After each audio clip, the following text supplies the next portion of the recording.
آگے پھر اس سورہ مبارکہ میں جھٹلانے والوں کا برا انجام بیان کیا گیا ہے، اور متقین کو جو اچھے انعامات اللہ کی طرف سے ملیں گے ان کا ذکر ہے۔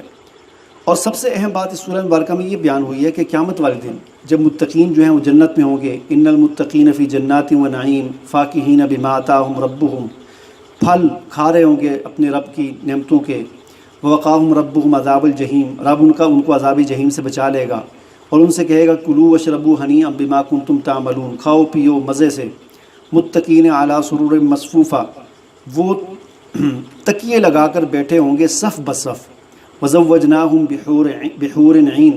اور ہم ان کا نکاح شادی کر دیں گے حور عین کے ساتھ، والذین آمنوا واتبعتہم ذریتہم بایمان الحقنا بہم۔ یہ بات بڑی اہم فرمائی کہ وہ لوگ یعنی جنت میں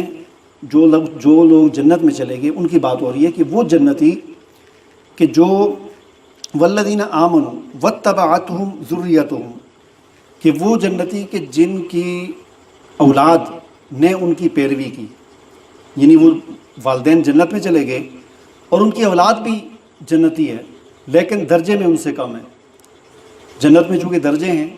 سارے لوگ ایک ہی طرح نہیں ہوں گے، ہر ایک کے الگ الگ درجے ہوں گے، ہر ایک کا الگ الگ مقام ہوگا، ہر ایک کی اپنی اپنی الگ جنت ہوگی، کسی کی اونچی جنت ہوگی، اچھی جنت ہوگی، کسی کی نیچے ہوگی۔ اللہ تعالیٰ فرماتے ہیں کہ ایسے والدین کہ جن کو اللہ تعالیٰ نے ان کے اپنے اعمال کے بدلے ان کو اعلیٰ جنت ملی ہے، لیکن ان کے بچے جو ہے نا وہ تھوڑے سے اس سے کم درجے والے تھے تو ان کو نیچے والی جنت ملی ہے، تو والدین وہاں پر جنت میں اللہ تعالیٰ سے یہ خواہش کا اظہار کریں گے یا اللہ ہماری اولاد جو ہے نا ہمارے پاس ہونی چاہیے، تو اللہ تعالیٰ فرماتے ہیں کہ ہم ان کی اس خواہش کو پورا کر دیں گے۔ والذین آمنوا واتبعتہم ذریتہم بایمان الحقنا بہم ذریتہم، ہم ملا دیں گے ان کی اولاد کو ان کے ساتھ وہاں پر، یعنی ان کی والدین کو نیچے نہیں لائیں گے، ان کی اولاد کو والدین کی سفارش پر اوپر لے کے چلے جائیں گے، ان کے پاس لے جائیں گے، ان کے التناہم من عملہم من شیء، لیکن کل امرئ بما کسب رہین۔ اس کے بعد اگلی جو بات فرمائی اس آیت کے آخر میں چھوٹے سے جملے میں، کل امرئ بما کسب رہین، ہر انسان جو ہے وہ رہن رکھا ہوا ہے اپنی کمائی کے بدلے میں، یعنی اپنے اعمال کے بدلے میں ہر انسان رہن کیا چیز ہوتی ہے؟ رہن ہوتا ہے جی ایک آدمی نے کسی سے قرضہ لیا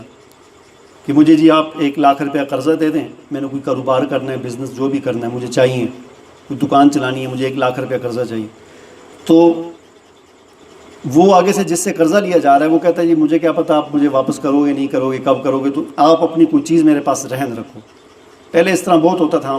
عام طور پر، آج کل یہ چیز ختم ہو گئی، رہن والی اتنی زیادہ نہیں ہوتی، لیکن پہلے یہ چیزیں بہت ہوتی تھی رہن والی، کہ ایک آدمی نے پیسے دیے، دوسرے نے کہا کہ آپ مجھے اپنے پاس کوئی چیز رہن رکھو، تو وہ اپنی کوئی چیز 50,000 یا 1,00,000 روپے جو قرضہ لے اس کے بدلے میں زمین اپنی ایک پلاٹ اس کے پاس رہن رکھ لیتا ہے، یا کوئی اور چیز قیمتی رہن رکھ لیتا ہے کہ جب میں آپ کو قرضہ واپس کروں گا تو آپ میری چیز واپس کر دو گے، اس کو کہتے ہیں رہن۔ اب وہ 1,00,000 روپے اس نے لیا تو اس سے اگر اس نے دکان ڈالی اور کمائی کی اور کمائی کر کے فائدہ حاصل کیا، نفع کما کر اس کو 6 مہینے بعد یا سال بعد جو اس سے وعدہ کیا تھا وہ پیسے اس کو واپس کر دیے، تو کیا ہوگا؟ اس نے جو اس کے پاس چیز رہن رکھی ہوئی ہے اس چیز اس کو واپس مل جائے گی۔ یہی چیز اللہ تعالیٰ فرماتے ہیں کہ تمہاری جو جان ہے نا یہ ہمارے پاس رہن رکھی ہوئی ہے، تم نے ہم سے ایک چیز لی ہوئی ہے، تم نے ہم سے زندگی لی ہوئی ہے، پھر تم نے ہم سے نعمتیں لی ہوئی ہیں دنیا میں، ہم تمہیں کھانے کو دیتے ہیں، پینے کو دیتے ہیں، ہوا دی ہوئی ہے جو تمہاری زندگی، پانی دیا ہوا ہے، زمین دی ہوئی ہے، اتنی نعمتیں اللہ نے دی ہوئی ہیں، اور ان نعمتوں کے بدلے میں ہماری جان اللہ کے پاس رہن رکھی ہوئی ہے کہ ان نعمتوں کو استعمال کر کے، اور یہ جو اللہ نے 50 60 سال 70 سال جو زندگی دی ہے اس زندگی کو کام میں لا کر، یہ جو اللہ سے ہم نے سارا قرض لیا ہوا ہے، زندگی قرض لی ہوئی ہے، پانی اللہ کا ہے، ہوائیں اللہ کی ہیں، زمین اللہ کی، ہر چیز اللہ کی ہم استعمال کر رہے ہیں، تو یہ جو اللہ سے ہم نے قرض لیا ہوا ہے اس کو اگر ہم کام میں لگا کر اس سے نیکیاں کمائیں گے اور نیکیاں کما کر اللہ کو دیں گے، اس کے بدلے میں ہماری جان چھوٹے گی آخرت میں۔ اور اگر ہم اس طرح نہیں کریں گے، ہم وہ جس طرح وہ بندہ 1,00,000 روپیہ لے کسی کام کے لیے اس کو ضائع کر دے، ضائع کرے گا تو واپس کہاں سے کرے گا؟ پھر اس نے اگر کام میں نہیں لیا، کھا پی کے ہڑپ کر دیا تو پھر واپس کیسے کرے گا؟ وہ پہلے ہی مجبور تھا، 1,00,000 روپیہ دیا تھا تو اب وہ بھی کھا لیا تھا، اب وہ کہاں سے واپس کرے گا؟ بالکل اسی طرح اگر ہم یہاں پر اس دنیا میں جو اللہ نے ہمیں زندگی دی، جو وقت دیا، اس کو اس طرح ضائع کرتے رہیں گے اور کچھ بھی کمائی نہیں کریں گے، تو کل قیامت والے دن ہم اللہ کو کیا پیش کریں گے؟ پھر ہماری جو ہے جان کس طرح چھوٹے گی؟ تو یہی بات یہاں فرمائی جا رہی ہے، کل امرئ، ہر بندہ، بما کسبا، اپنی کمائی کے بدلے میں رہن ہے اللہ کے پاس